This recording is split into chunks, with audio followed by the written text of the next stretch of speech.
ربنا آتنا في الدنيا حسنة وفي الآخرة حسنة وقنا عذاب النار۔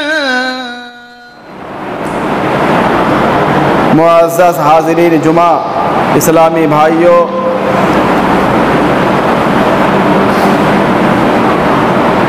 آج کے اس خطبہ جمعہ کے اندر بدشگونی سے متعلق چند باتیں میں آپ کے سامنے رکھنے کی کوشش کروں گا۔ اللہ تعالیٰ سے دعا ہے کہ ہمیں صحیح طور پہ اپنی باتوں کو کہنے کی توفیق عطا فرمائے، اور جو بات ہم کہیں ان باتوں پہ سب سے پہلے ہمیں پھر آپ کو عمل کرنے کی توفیق عطا فرمائے۔ معزز حاضرین، اللہ کا بڑا کرم اور اس کا احسان ہے کہ اس نے ہمیں اور آپ کو ایک ایسا دین عطا فرمایا جس دین کی تعلیمات روز روشن کی طرح آیا ہے۔ ہمیں ایک ایسا طریقہ، ایک ایسا اسوہ نمونہ دیا جو بالکل صاف و شفاف اور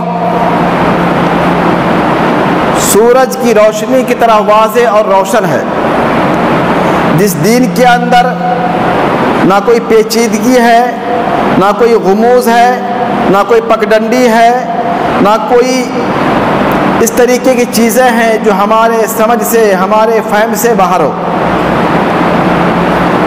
اللہ تعالیٰ نے ہمیں جو دین عطا فرمایا، جسے دین اسلام کہا جاتا ہے، یہ رہتی دنیا تک آنے والی تمام انسانیت کے لیے مشعل راہ ہے، اور اس دین کی باتیں بالکل آسان اور قابل فہم ہیں۔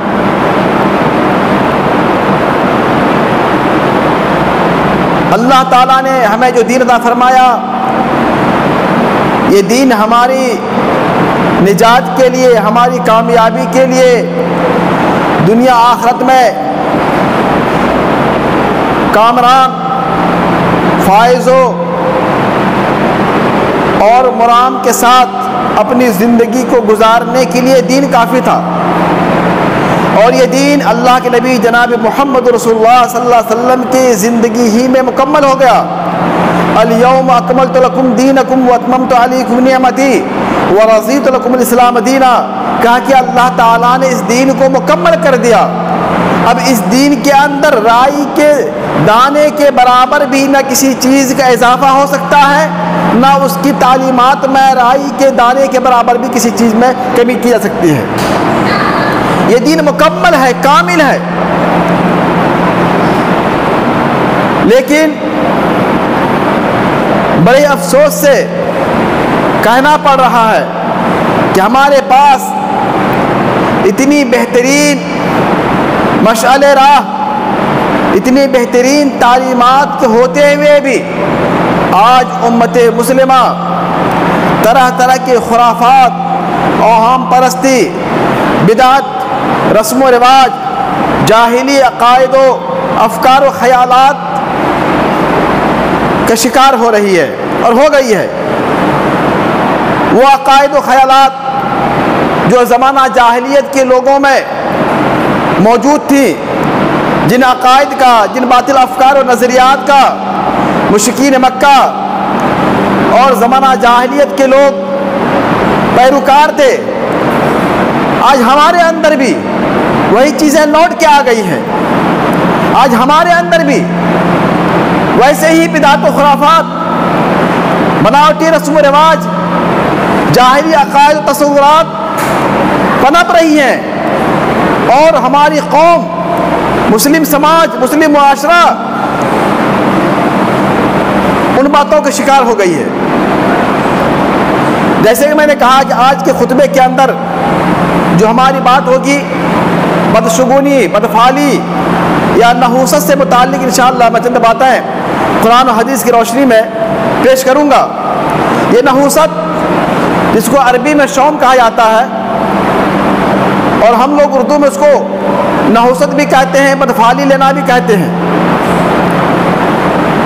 یہ ایک ایسی چیز ہے، ایسے خیال ہیں جن کا شریعت اسلامیہ سے کوئی تعلق نہیں، دور کا واسطہ نہیں ہے۔ یہ ایک جاہلی عقیدہ ہے، جاہلی افکار و خیالات ہیں، یہ اسلام سے ان کا کسی طرح کا کبھی کوئی رشتہ نہیں ہے۔ اسلام کے اندر اللہ تعالیٰ نے، اللہ کے نبی جناب محمد رسول اللہ صلی اللہ علیہ وسلم نے کسی چیز کو بھی منحوس نہیں کہا ہے، چاہے وہ سال ہو، مہینہ ہو، ہفتے ہوں، دن ہو، ایام ہو، دن کی کوئی گھڑی ہو، کوئی پہر ہو، یا کوئی چیز ہو، جانور ہو، حیوانات ہو، چرند ہو، پرند ہو، شجر ہو، حجر ہو، دنیا کی کوئی بھی مخلوق ہے، شریعت میں اس کے منحوس ہونے کی کوئی بھی ثبوت موجود نہیں ہے۔ کسی بھی صحیح احادیث کے اندر اللہ کے نبی جناب محمد رسول اللہ صلی اللہ علیہ وسلم نے یہ نہیں بیان فرمایا کہ یہ چیز منحوس ہے، یہ نحوست والی چیز ہے، اس کے کرنے سے آدمی مصائب و آلام کا شکار ہو جائے گا، آدمی کی زندگی میں مصائب کا دورہ آ جائے گا، ایسی کوئی بات نہیں، بلکہ اللہ رب العالمین نے اپنے قرآن حکیم کے اندر ارشاد فرمایا قُلْ لَن يُصِيبَنَا إِلَّا مَا كَتَبَ اللَّهُ لَنَا، اے نبی آپ کہہ دیں، اعلان کر دیں کہ ہمیں ہرگز کوئی مصیبت نہیں پہنچ سکتی ہے مگر اتنی ہی جتنی اللہ نے ہمارے مقدر میں لکھ دیا ہے۔ جتنی پریشانی مصیبت اللہ نے لکھ دیا ہے مقدر میں اتنی پہنچنی ہے، اس سے زیادہ کچھ بھی آپ کی زندگی میں آنے والی نہیں ہے۔ ہوا مولانا، اللہ ہی ہمارا کارساز ہے، ہمارا پروردگار ہے، ہمارے دکھ سکھ کا مالی ہے، نفع نقصان کا اللہ ہی مالک ہے۔ وعلی اللہ فلیتوکل المؤمنون، اور مومن اللہ تعالیٰ ہی پہ بھروسہ توکل کرتے ہیں۔ اس آیت میں اللہ رب العالمین نے بالکل اعلان کر دیا، واضح کر دیا ہے کہ نفع کا پہنچنا، نقصان کا پہنچنا، ضرر کا پہنچنا، مصیبت کا آنا، تکلیف سے دوچار ہونا، خیر کا لاحق ہونا، شر کا پہنچنا، یہ کسی چیز کے ذریعے نہیں ہے، یہ اللہ کی ذات کی طرف سے یہ چیزیں آتی ہیں۔ خیر و شر کا تعلق یہ اللہ کی طرف سے ہے، نفع نقصان کا تعلق یہ اللہ کی طرف سے ہے۔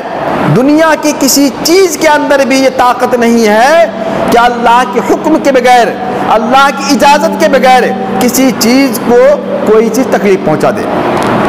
اور اللہ نے فرمایا ما اصاب من مصیبت الا باذن اللہ، لوگوں سنو کہ اللہ کے حکم کے بغیر کسی کو بھی کوئی ذرہ سی بھی مصیبت نہیں پہنچتی ہے، نہیں پہنچتی ہے۔ تو یہ نفع کا پہنچنا، نقصان کا پہنچنا یہ اللہ کی طرف سے مقدر ہے۔ اس لیے یہ عقیدہ رکھنا، یہ تصور رکھنا کہ فلاں کام کرنے سے، فلاں چیز لینے سے، فلاں سے ملاقات کرنے سے، یا دن کی فلاں گھڑی، مہینہ کا فلاں تاریخ یا مہینہ کا فلاں دن ہمارے لیے منحوس ہے، ان میں ہم یہ سب کام نہیں کریں گے، فلاں جگہ نہیں جائیں گے، فلاں سے ملاقات نہیں کریں گے، یہ عقیدہ رکھنا میرے بھائی یہ جاہلی عقیدہ ہے، مشرکانہ عقیدہ ہے یہ، اسی کو بولتے ہیں بدفعلی، بدفعلی لینا۔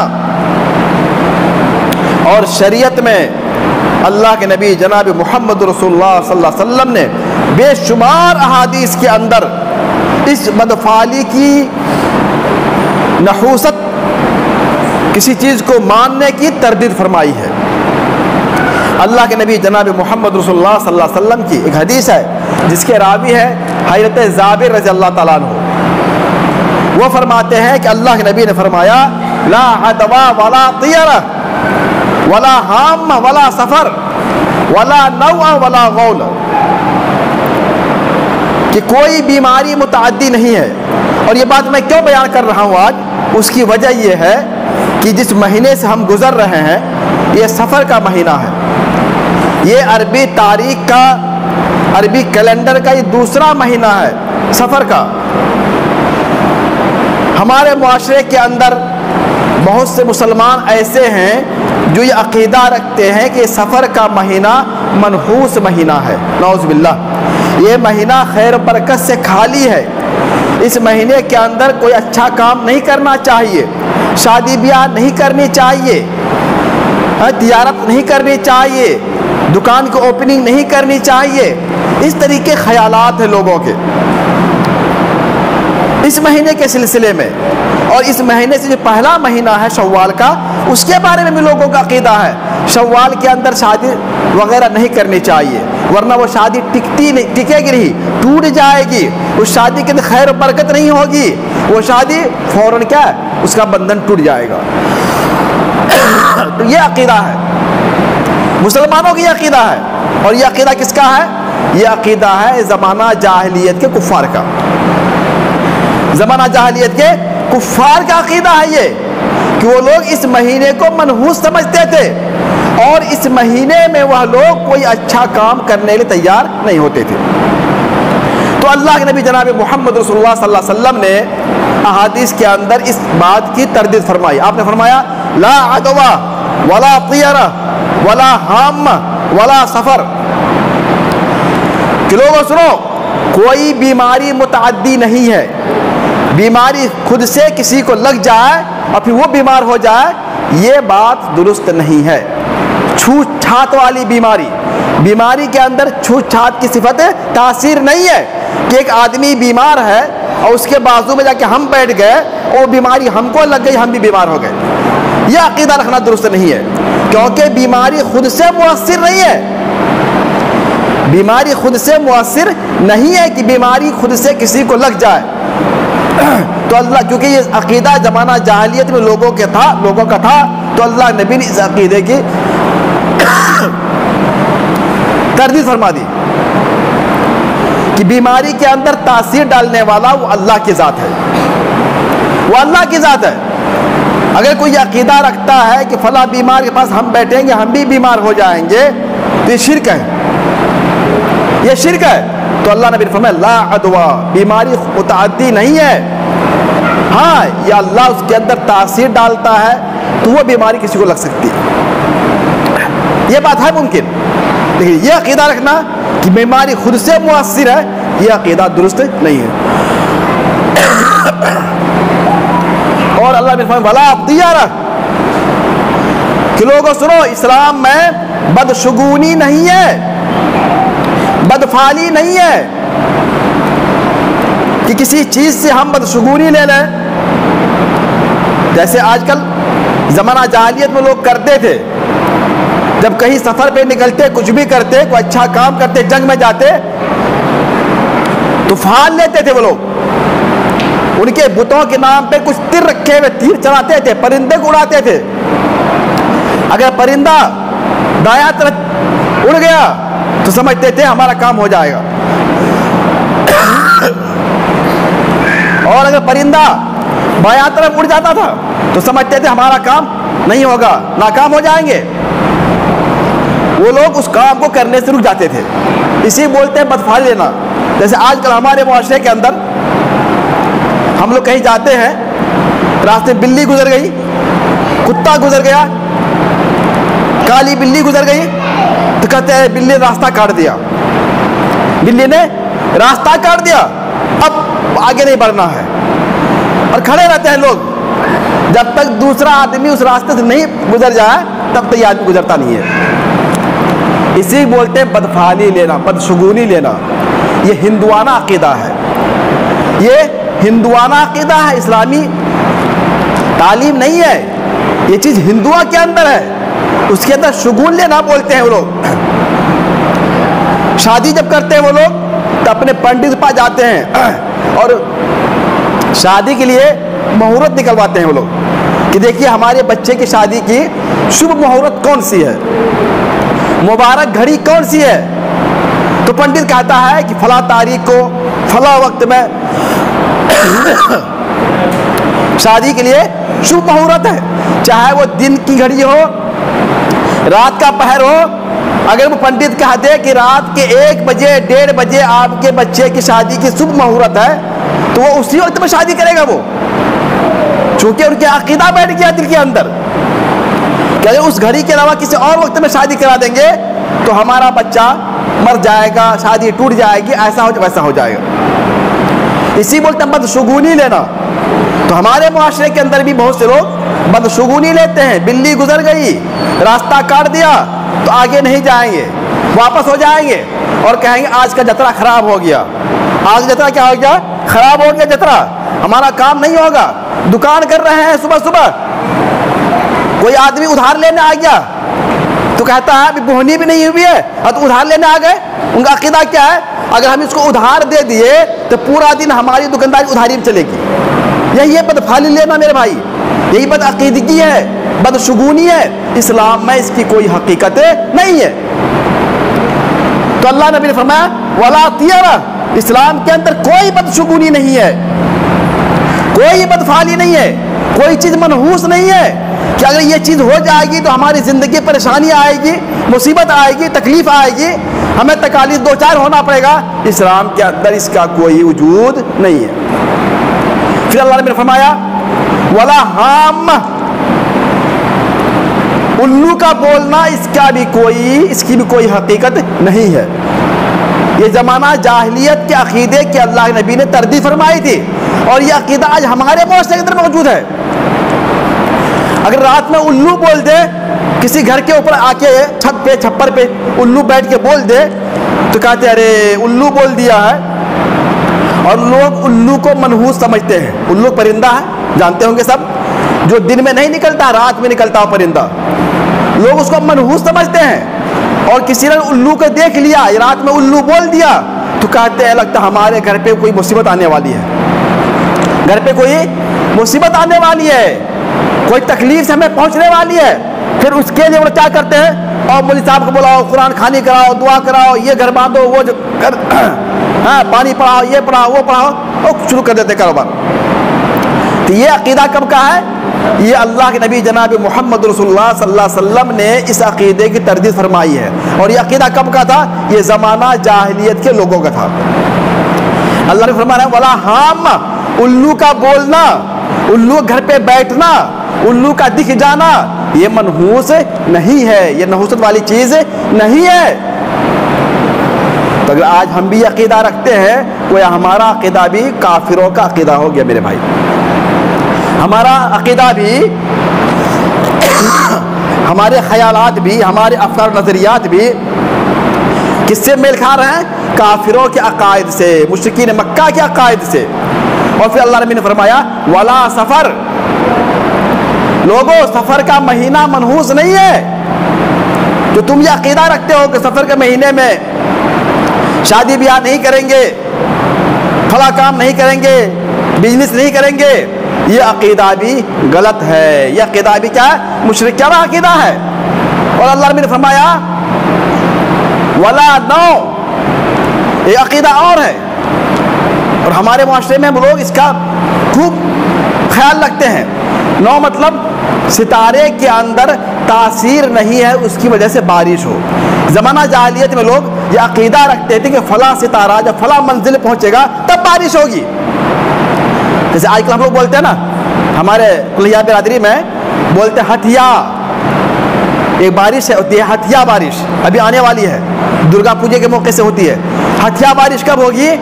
جب درگا کی پنڈال میں، درگا جو کی ہندوؤں کی جو درگا کی دیوی ہے ان کی جو پوجا ہوتی ہے، جب وہ درگا کے پنڈال لگے گا، درگا دیوی کی پوجا شروع ہوگی، تب وہ ہتھیا بارش ہوگی۔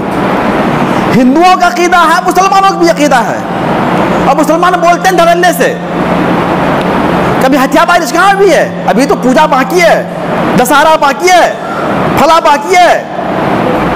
یہ سیم عقیدہ زمانہ جاہلیت کے کافروں کا عقیدہ ہے۔ یہ عقیدہ مسلمانوں کا نہیں ہے. تو اللہ نبی نے فرمایا یہ عقیدہ رکھنا یہ درست نہیں ہے. ولا غول.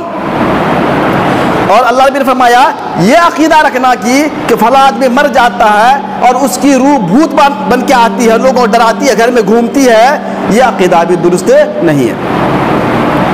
یہ عقیدہ بھی ہمارے اندر موجود آج کل ہے. ہاں, فلاں کو بھوت آ گیا, یہ پکڑ لیا, وہ پکڑ لیا, فلاں کی روح بھٹک رہی ہے. یہ ہندوؤں کا عقیدہ ہے. ہندوؤں کے اندر ہے کہ جب آدمی مر جاتا ہے اور اس کو ایشور سورگ میں جگہ نہیں دیتا ہے تو اس کی روح بھٹکتی رہتی ہے بھوت بن کر کے. ٹھیک ہے, بھٹکتی ہے. تو اللہ نبی نے فرمایا یہ سب عقیدہ بالکل کیا ہے, غلط ہے, جاہلانہ عقیدہ ہے. اور ایک حدیث میں اللہ نبی نے فرمایا الطیرۃ شرکن الطیرۃ شرکن الطیرۃ شرکن. لوگوں سنو, آپ نے 3 بار کہا بدشگونی لینا شرک ہے, بدشگونی لینا شرک ہے, بدفعلی لینا شرک ہے. 3 بار آپ نے فرمایا. تو میرے بھائی یہ بدشگونی لینا, بدفعلی نکالنا, کسی چیز کو منحوس سمجھنا, یہ اسلام کی نظر میں بالکل جاہلانہ, مشرکانہ اور کفاروں کا عقیدہ ہے. اللہ نبی نے فرمایا ان کان الشوم, اگر یہ نحوست ہوتی ہے تو نہیں, اگر ہوتی بفرض محال, تو آپ نے فرمایا ففی الداری والمرأۃ والمرکبی, اگر یہ نحوست ہوتی تو گھر میں ہوتا, عورت میں ہوتا اور گھوڑے میں ہوتا.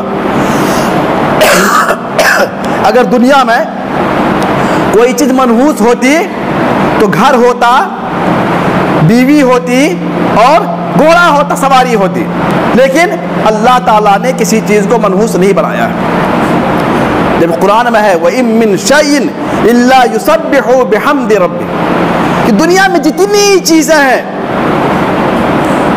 کیڑے ہوں, مکوڑے ہوں, چرند ہو, پرند ہو, انسان ہو, جانور ہو, حیوان ہو, پہاڑ ہوں, جمادات ہوں, پیڑ ہوں, پودے ہوں, ندی ہوں, نالے ہوں, جتنی مخلوقات ہے سب اللہ کی تسبیح بیان کر رہی ہے, اللہ کی پاکی بیان کرتی ہے. میرے بھائی یہ درخت بھی, یہ پیڑ بھی, یہ مکان بھی, یہ پودے بھی, یہ ندی, یہ نالے, تمام چیزیں اللہ کی تسبیحات بیان کر رہی ہیں. تو جو چیز اللہ کی تسبیح بیان کرتی ہو, اللہ کی گنگان کرتی ہو, اللہ کی پاکی بیان کرتی ہو, وہ منحوس ہو سکتی ہے؟ وہ منحوس نہیں ہو سکتی ہے. اللہ کی پاکی بیان کرنے والی دنیا کی چیز منحوس نہیں ہو سکتی ہے. اس لیے میرے بھائی کہنے کا مطلب یہ ہے کہ ایسا عقیدہ رکھنا, آج کل ہم لوگ ہمارے معاشرے کے اندر, اسلامی معاشرے کے اندر, اسلامی گھروں کے اندر بے شمار ایسے عقائد ہیں, بے شمار ایسے عقائد ہیں جو بالکل جاہلانہ عقائد ہے. بدشگونی لینا, بدفعلی لینا, یہ اسلام میں جائز نہیں ہے. یہ جاہلوں کا عقیدہ ہے, کافروں کا عقیدہ ہے. اور جس عقیدے کی ہمارے اور آپ کے پیارے نبی جناب محمد رسول اللہ صلی اللہ علیہ وسلم نے بھرپور انداز میں اس کی مذمت کی ہے, تردید کی ہے اور اسے شرک بتلایا ہے. اس لیے بھائی اگر ہم چاہتے ہیں کہ ہمارا خاتمہ خیر کے ساتھ ہو, ہمارا عقیدہ صحیح رہے, ہمارے اعمال درست ہوں, اللہ کے نزدیک قابل قبول ہو, اللہ ہمارے نجات ان اعمال کی بنا پر کرے, نجات دے, تو ہمیں ان عقیدوں سے بچنا ہوگا, ان کافر والے عقیدوں سے میں بچنا ہوگا. اور ہمارے پاس جو کتاب ہے قرآن اور حدیث, یہ ہمارے لیے کافی ہے. اس کی تعلیمات بالکل واضح اور روشن ہے, اس کے اندر کوئی پیچیدگی, کوئی غموض نہیں ہے. اللہ تعالیٰ سے دعا ہے ہم تمام مسلمانوں کو پیارے نبی جناب محمد رسول اللہ صلی اللہ علیہ وسلم کی پیاری احادیث, صحیح احادیث, واضح تعلیمات پہ عمل کرنے توفیق عطا فرمائے. اللہ ہمیں باطل عقائد سے, باطل خیالات سے, باطل افراق اور نظریات سے, فاسد رسم و رواج سے, اوہام پرستی سے, بد عقیدگی سے, بد دینی سے اللہ ہمیں محفوظ رکھے. اللہ ہمیں دنیا میں جب تک تو زندہ رکھ, قرآن حدیث کی تعلیمات پہ زندہ رکھ, اور جو ہمارا خاتمہ ہو قرآن حدیث پہ خاتمہ ہو. وآخر دعوانا الحمدللہ رب العالمین.